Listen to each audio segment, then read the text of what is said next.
prejudices like, I would never vote for this party because my parents would never vote. This party is too far left for me. I want something more in the center. Or this party is too far right for me. But at the same time, the left and the right is a swinging pendulum. Me, I'm 40 years old now, and through my entire life, I've swung from the left-hand side to the right-hand side. As I had children and as I became more of an adult, I started swinging more and more to the right-hand side, because with responsibility, success, you start worrying more about the right-hand side aspects than the left-hand side aspects. If you're not very successful, or you're having a harder life, or you're not focused on, the future, or you're not financially successful or safe, you start focusing on the left-hand side, and you start focusing on, we should get more for free, or there's too many people out there that have got too much and I haven't got enough. And a lot of the time, it's our decision. It's not the politician's fault we're not successful. I can sit and tell a story about the time I immigrated to the UK with £500 in a backpack, 20 years ago. And I worked hard and I persevered, and I got knocked down a few times, and I picked myself back up, and I ended up having a very nice life. But nobody gave that to me on a platter. I had to work very hard for everything and I had to fight at times to keep it. But there's a lot of people that have never tried to step out of their comfort zone. They've never gone, I'm going to create a YouTube channel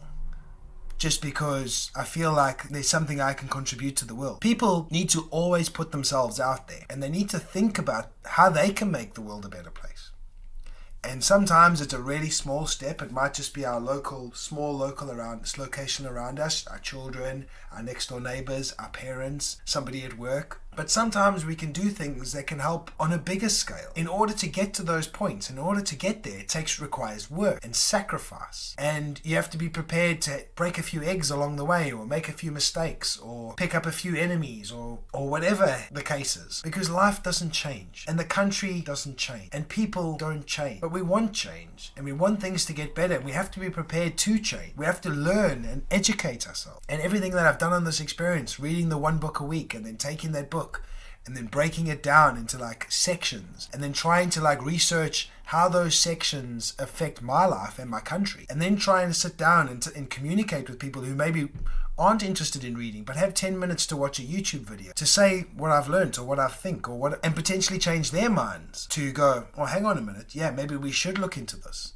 And then they look into it, and then they find something new. Then they might call me on my bullshit and say, well, that was factually wrong what you found out the other day. This is what I found out. And then we can have a discussion about the situation. Maybe even one day have a podcast with somebody in the room. We can discuss something on a philosophical level, or an intellectual level, or an economics level, or a political level, from different points of view, from different aspects, from different times in people's lives. And this is what I believe will make the change. Because it's all very well to say, I get it all the time. You're white, you're privileged. I've had no privilege in my life. I've had no white privilege. I'm a 40-year-old white male. I'm heterosexual. I have a wife. I have children. But I've had no privilege. I've fought for everything I've got in my life. I left South Africa under black economic empowerment, where, white young males couldn't get apprenticeships because we were white young males. I've experienced oppression just the same as other nations have. And yes, I came to the UK and I found a job, and at the same time, my very first job in the UK, I earned £5 less an hour than everybody else.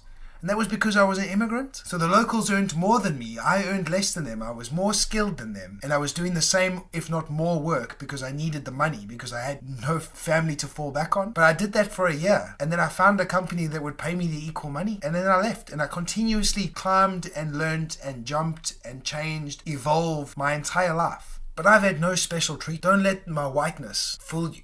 Don't let my maleness fool you. I've had no special treatment in my life. And I've known plenty successful people who aren't white males. And they've never had any special treatment, but they've worked just as hard. And this is the point that I'm trying to get across, is a nation that works together, that accepts our unique differences. Everybody's always going to have their own prejudices. Prejudices are prejudices. I don't like a lot of things that go on in the world. And for the most part, I just keep my opinions to myself, because I don't need to spread negativity. When I come on here, I try and spread only positivity, or I try and identify a problem that we can solve. And sometimes what I say might not sound positive, but it's not negatively aimed towards anybody. I don't like to sit and blame political parties for failing. because I believe the job they do is incredibly hard. I do agree that there's certain elements of life that cause some of the problems, like government intervening in the free market system. So capitalism on its own only has one customer, only has their customers at heart. Because if you don't service your customer in true capitalism, in a true free, if you don't satisfy your customer will go somewhere else. However, when government intervenes in the capitalistic system, in the free market system, and pumps money in unnecessarily, or allows certain industries to flourish, but not through pure commerce, this is where the grey line comes. And this is why in America, the big businesses invest in the government to make sure that policies and laws are passed to favor business, their specific industry. But imagine government didn't pass any of those. Government didn't involve themselves in industry. The capitalistic system would be purely focused on satisfying its customers and giving its customers the best quality products. Now, I'm not saying there's not going to be a few bad eggs, but what I'm saying is consumers are intelligent people. I'm not going to buy a product that's rubbish just because it's there. I only buy things that I think are excellent, that I feel like are worthy of my hard-earned money being spent on. And imagine a government that didn't interfere in business. Imagine a government that didn't interfere in education apart from signing the checks. Imagine a government that didn't interfere in the health service, but underwrote a national insurance policy that made sure every person in the country was insured and got very high standard of healthcare. But the businesses, the doctors and the surgeons and all that, were private businesses. They had to attract customers to get that money from the government. They didn't just get given it. What would the service look like? You think about your corner shop, and there might be 3 corner shops within a kilometer from your house. But you always go to a specific corner shop because that corner shop gives you a specific level of service. They might be more pleasant. They might always have the brand you like. They might have whatever. They've learned what their customer wants and they give their customer what they need. Every industry would be the same, especially without government interventionism. And these are the small changes that the country could start to make the country better. If you watch my video the other day that I did on UK food security, you would see that the country manufactures only 52% of its food. That means there's a potential to grow our economy, internal economy, by 48% in the food market. And I think the UK food market is something like 100 billion. So if we're only keeping 50% of it, there's another 50 billion to bring into the UK economy. When you think that Europe is one of our biggest trading partners, and the only difference between Europe producing our food and us producing our own food is cheap energy, then you start seeing the reason, well, why don't we get these cheap energies in place so we can start producing more of our own, becoming food secure. And once we're food secure, we can export the surplus. And then our country is trading from a position of power. We'll always need to import resources. We have very few resources. We'll need to import things like phosphorus for our fertilizer, and there's always things that'll need to be imported. If we can produce as much as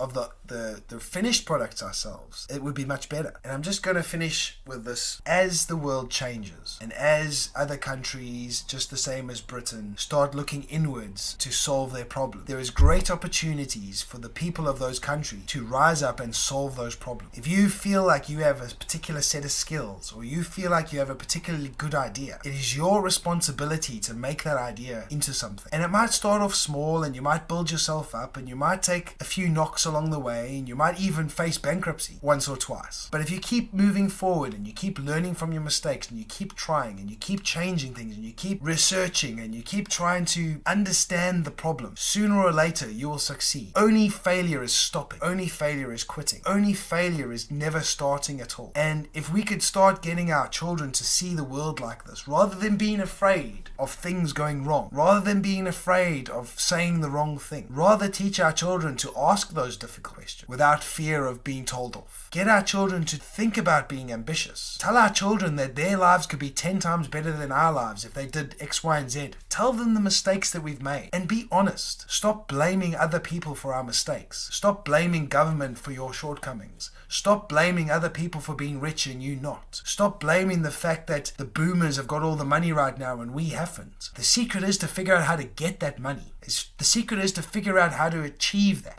Every generation works for the next generation. And right now we're looking to our millennials to consume and raise the next generation. And our boomers are getting to the point where they retire and they're going to liquidate all their assets and live off their wealth. Our job is to attract that wealth for the next generation. Or as adults, our primary job is to have children and keep our population strong and growing. And for those of us that don't have national pride, we need to find out where it's gone, and we need to find areas where we can build it up again. And again, it could start right from your own little street, your own cul-de-sac. But national pride and pride in our beautiful country is what will get us through any struggle and any hardship. So until next time, take care.